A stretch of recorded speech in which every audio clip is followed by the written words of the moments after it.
आप एनसीईआरटी पढ़िए, और चूंकि 70वीं मॉडल है तो उसका जो बेसिक भी पढ़ लीजिए, यहाँ भी पढ़ लीजिए, ये भी पढ़ लीजिए कि सुप्रीम कोर्ट के मुख्य न्यायाधीश कौन है, पढ़ लीजिए इसको, यदि पूछा जाए तो वो भी आंसर कर लीजिए। और 3 स्टेज का एमसीक्यू होता है। पहला जो एमसीक्यू होता है सर, वो होता है दरोगा level, SI level, railway level का। दूसरा एमसीक्यू सेकंड स्टेज होता है, उसमें डायनेमिक एनसीईआरटी बेस्ड क्वेश्चन होता है। तो इसमें फायदा क्या होता है कि एनसीईआरटी का सेकंड रिवीजन हो जाता है। 68 में जो साइंस का क्वेश्चन था, मालूम है सर किस लेवल का था? वो 7वें क्लास का एनसीईआरटी का था, और लोग बोले कि यूपीएससी लेवल का था, 7th क्लास का था। तो जो एमसीक्यू थर्ड स्टेज है ना सर, वो बुक बेस्ड है। 70वीं बीपीएससी का क्वेश्चन का स्टैंडर्ड देख के तो बच्चों के मन में बहुत सारा कंफ्यूजन था, तो हम उनका कंफ्यूजन को दूर कर दिए हैं। 7वीं आने वाला है सर, 7वीं को लेकर क्या कहेंगे छात्रों को? एक बार सर बता देते कि किन चीज पर ज्यादा ध्यान देना है, किन चीज से अवेयर रहना है? एक चीज ऐसा था कि 70वीं बीपीएससी का क्वेश्चन का स्टैंडर्ड देख के तो बच्चों के मन में बहुत सारा कंफ्यूजन था, तो हम उनका कंफ्यूजन को दूर कर दिए हैं। कंफ्यूजन दूर इस तरह से किए हैं कि हम जो मॉड्यूल अपनाते हैं, बच्चों को वो बता रहे हैं कि वो भी आप मॉड्यूल अपनाइए। पहला मॉड्यूल होता है कि जो हमारा क्लास होता है, क्लास होता है एक्सक्लूसिवली एनसीईआरटी सर बाइबल है नंबर 1। और उसके बाद 3 स्टेज का एमसीक्यू होता है। पहला जो एमसीक्यू होता है सर, वो होता है दरोगा level, SI level, railway level का। इससे 2 फायदा होता है। पहला फायदा ये होता है कि बच्चों को कॉन्फिडेंस आ जाता है कि जो पढ़े हैं उस पर बना पा रहे हैं कि नहीं। और दूसरा फायदा होता है कि यदि क्वेश्चन 78 मॉडल पूछेगा तो हम हल कर देंगे। दूसरा एमसीक्यू सेकंड स्टेज होता है, उसमें डायनेमिक एनसीईआरटी बेस्ड क्वेश्चन होता है।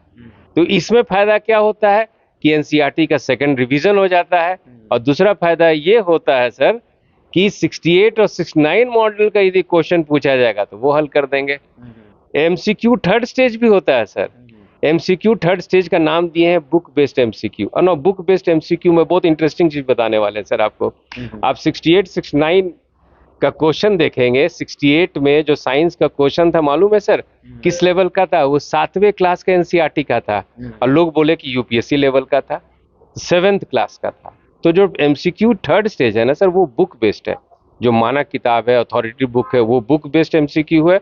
और उसके साथ साथ प्रीवियस ईयर क्वेश्चन है। प्रीवियस ईयर क्वेश्चन करने का मतलब सर 68 और 69 में वेस्ट बंगाल पीसीएस, कर्नाटक पीसीएस का भी प्रीवियस ईयर क्वेश्चन से क्वेश्चन लिया गया है। तो यही मॉडल हम लोग अपनाते हैं, और आप लोग को भी ये बोल रहे हैं कि आप एनसीईआरटी पढ़िए, और चूंकि 70वीं मॉडल है तो उसका जो बेसिक भी पढ़ लीजिए, यहाँ भी पढ़ लीजिए, ये भी पढ़ लीजिए कि सुप्रीम कोर्ट के मुख्य न्यायाधीश कौन है, पढ़ लीजिए इसको, यदि पूछा जाए तो वो भी आंसर कर लीजिए। और डायनेमिक एनसीईआरटी एमसीक्यू बनाइए। और तीसरा जो है प्रीवियस ईयर क्वेश्चन बिहार का भी कीजिए, क्योंकि बीपीएससी रिपीट करती है अपने क्वेश्चन को भी। यूपी पीसीएस कीजिए, और साउथ इंडिया का भी पीसीएस देखिए, कर्नाटक पीसीएस देखिए, तमिलनाडु पीसीएस देखिए, वेस्ट बंगाल पीसीएस देखिए, क्वेश्चन आए हुए हैं सर।